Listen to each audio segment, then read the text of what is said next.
Imagine being one of the best professional wrestlers in Britain. You can wrestle in Liverpool, Manchester, Birmingham, Newcastle, all over Europe, but if somebody books you in London, you're not allowed to wrestle. Not because you're injured, not because you've been suspended, not because you've done anything wrong, but because you're a woman.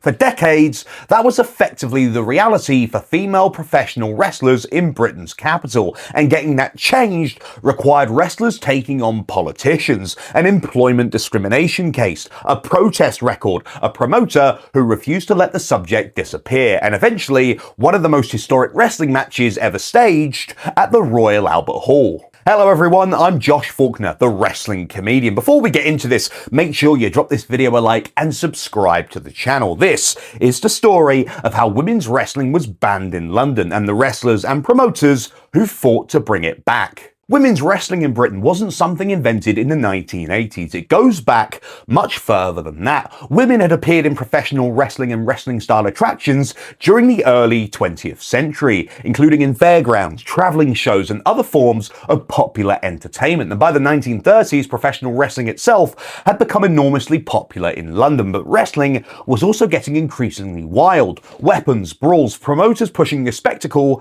further and further. Eventually, London authorities decided they'd had enough. London County Council effectively banned professional wrestling in 1938, and Middlesex followed the following year. After the war, British wrestling reinvented itself with the introduction of the Mount Evans rules. It brought structure, rounds, public warnings, falls, submissions, and knockouts, and by the early 1950s, professional wrestling was allowed back into London. There was just one problem. Women weren't. Parliamentary discussion decades later recorded that London authorities had continued effectively excluding women's wrestling through their licensing powers. So when men were allowed back into London's wrestling halls, the women were left outside. This is the question that sounds almost absurd from a modern perspective. Why specifically women? There wasn't some medical discovery proving women couldn't wrestle. There wasn't evidence that women's matches were uniquely dangerous. It was essentially a product of the attitude of the time. Women's wrestling was considered by many officials to be improper, undignified, unfeminine. Professional wrestling itself already occupied an awkward position between legitimate sport and entertainment. Put women into that environment, wearing wrestling gear, fighting physically, and performing in front of crowds, and some authorities simply didn't think it should be permitted. And this wasn't just an obscure technicality, it stopped women earning money. A male wrestler could be booked into London. A female wrestler doing exactly the same profession couldn't. That distinction eventually became extremely important. What makes the London ban even stranger is that women's wrestling didn't disappear. Outside London, it flourished. Women wrestled throughout Britain, and one of the biggest stars was Mitzi Müller. Mitzi had debuted extremely young, aged 14 in 1963, after being trained by her father, wrestler Joe Connolly. She became British Ladies Champion and later European Ladies Champion, and touring extensively. And this is where Brian Dixon enters the story. If you've watched my Brian Dixon series, you'll know just how central Mitzi was to Brian's life and career. If you haven't watched that series yet, go back and give it a watch after this one, because the story of All-Star Wrestling makes a lot more sense once you understand Brian and Mitzi's relationship. Mitzi wasn't simply a wrestler who happened to work for Brian. She was his partner and later his wife. And one of the reasons Brian originally created Wrestling Enterprises in 1970 was to create more opportunities for Mitzi at a time when female wrestlers struggled to get sufficient bookings from the dominant promoters. So women's wrestling wasn't some side issue to Brian, it was built into the DNA of his promotion, Wrestling Enterprises, which later became All-Star Wrestling. There's a brilliant piece of surviving television from 1976 that gives you an idea of the attitude these women faced. Time Tease Television followed Mitzi Müller and fellow wrestler Lolita Lauren during one of Brian Dixon's shows in Newcastle, and the questions are incredibly revealing. Mitzi is asked about whether women lose their tempers more easily than men. She is asked about whether the matches are fixed. Another wrestler is asked about being booed, and Mitzi describes some people's attitudes towards women's wrestlers as basically being behind the times. That little television segment tells you everything. These weren't women pretending they were wrestlers. They were professional wrestlers, touring, taking bumps, drawing crowds, working exactly like the men. But when they reached London, a council rule could simply say no. And this is a name that absolutely has to be mentioned in this story, Sue Britton. Because before Brian Dixon finally got women into the Royal Albert Hall, Sue Britton actually took the Greater London Council on.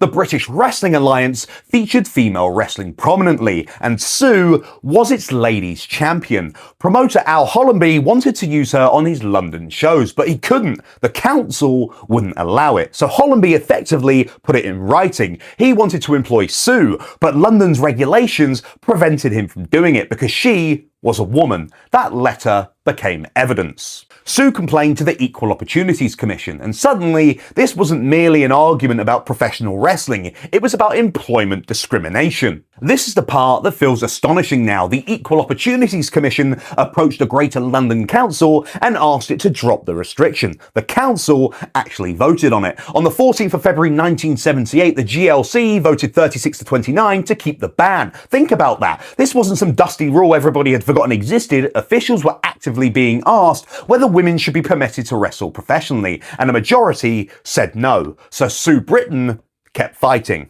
In June 1979, the case reached an industrial tribunal, and Sue won. The tribunal found that she was being prevented from taking employment because of her sex, and the promoters moved quickly. On the 23rd of August 1979, Sue Britton wrestled Jane St. John in London. It was the first women's wrestling contest held in a public London hall for more than 40 years. Sue retained her British title by 2 falls to 1, so women's wrestling was back. Problem solved, except no. The Greater London Council appealed and won. The restriction was reinstated, which makes the story even more remarkable. Women had actually proved through the legal system that they were being prevented from working because of their sex. They'd wrestled in London, and then the authorities found the route to stop them again. Imagine how frustrating that must have been, especially for people like Mitzi Muller. By this point, Mitzi had spent nearly 2 decades building her career. She'd wrestled across Britain, across Europe. She was one of the most recognizable female wrestlers in the country, and still, London remained the problem. And Mitzi didn't keep quiet about it. She did something wonderfully 1970s. She made a record, Let the Girls In to London Town.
The Yorkshire Film Archive records that Mitzi made it with members of Susie Quattro's backing band. That is one of those wrestling stories that sounds invented. A future British wrestling promoter's wife, a champion female wrestler, recording a protest song with musicians associated with one of Britain's biggest female rock stars because London wouldn't let women wrestle. You couldn't script it. And it also tells you that Brian and Mitzi weren't treating the restriction like an inconvenience. They were campaigning, generating publicity, keeping the subject alive, making noise, because the only way anything was going to change was if people stopped accepting that this ridiculous situation was normal. And Brian had another reason to care. Mitzi. Their careers were intertwined. Brian had built his promotion partly around giving wrestlers opportunities that the dominant wrestling establishment didn't always provide. Mitzi was one of them. That continued for years, so Brian Dixon was nothing if not persistent. This is the same man I've spoken about in my Brian Dixon series, the man who would travel across the country running a wrestling show, get home in the early hours, and still be back in the All-Star office the following morning. If Brian wanted something, he didn't tend to give up easily, and women's wrestling in London became one of those fights. Then we reached 1987, and not just any London venue, the Royal Albert Hall. British wrestling had had a huge history there. Joint promotions regularly staged prestigious cards in the building. It was one of the most iconic venues associated with British professional wrestling. The Royal Albert Hall archive still holds the programme details. Friday, 24th of April, 1987, 7:45 p.m. The show was billed as The Wrestler, celebration for Miss Mitzi Muller, 1963 to 1987.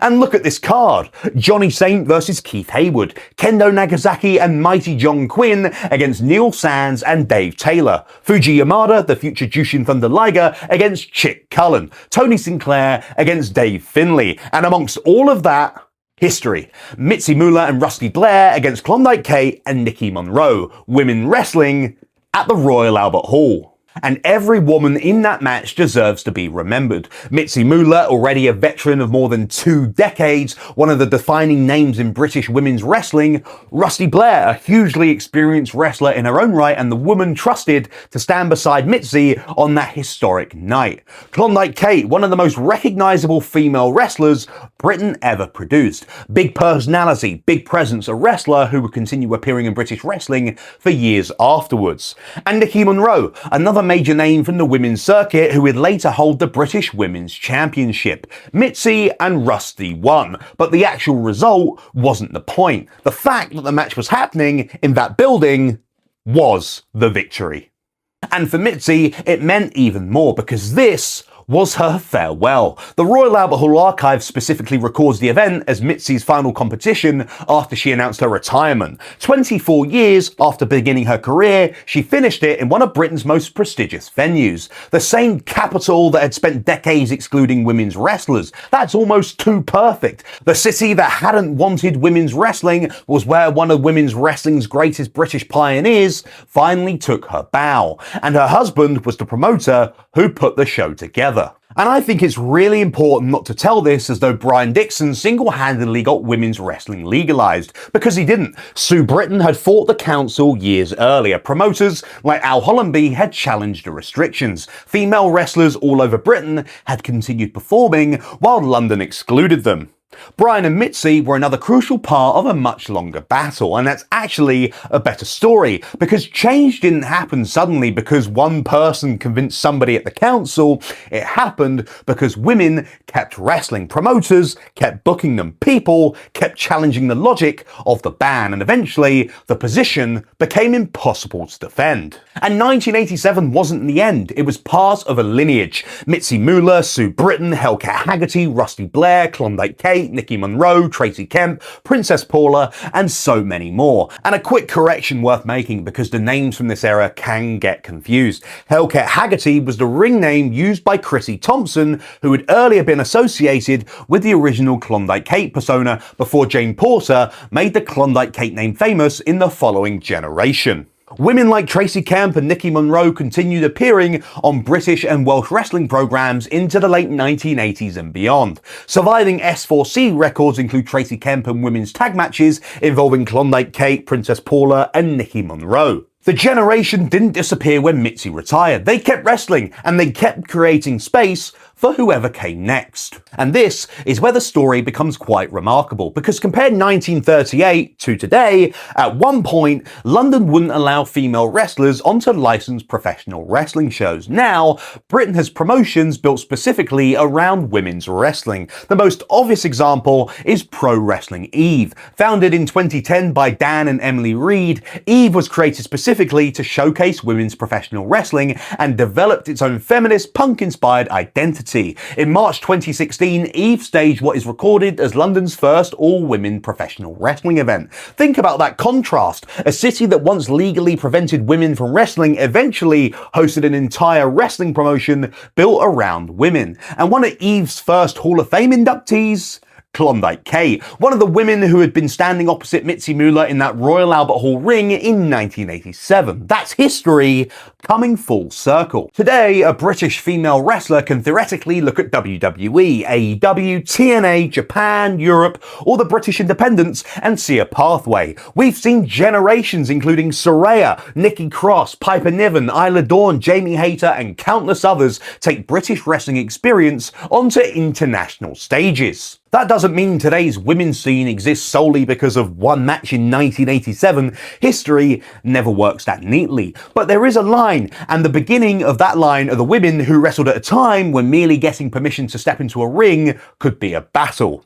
Mitzi Muller, Sue Britton, Klondike Kate, Nikki Monroe, Rusty Blair, Helga Haggerty, Tracy Kemp. Women who didn't have WWE performance centers, they didn't have social media, they didn't have women's Royal Rumbles, they sometimes didn't even have permission from the local council, and yet they wrestled anyway. So when you watch women's wrestling in Britain today, it's worth remembering just how recent some of this history actually is. That's it. The Royal Albert Hall had existed for more than a century before women were finally permitted to wrestle there. Mitzi Muller had spent 24 years as a professional wrestler before she was finally able to finish her career on that stage. Sue Britton had literally taken the Greater London Council through the legal system. Brian Dixon had helped turn the campaign into publicity and eventually into one of the most symbolic shows of his career. And the women themselves kept doing the most important thing of all: wrestling. So now it's over to you. What do you remember about the women of classic British wrestling? And if you want more wrestling stories, opinions, and laughs, you know what to do. And remember,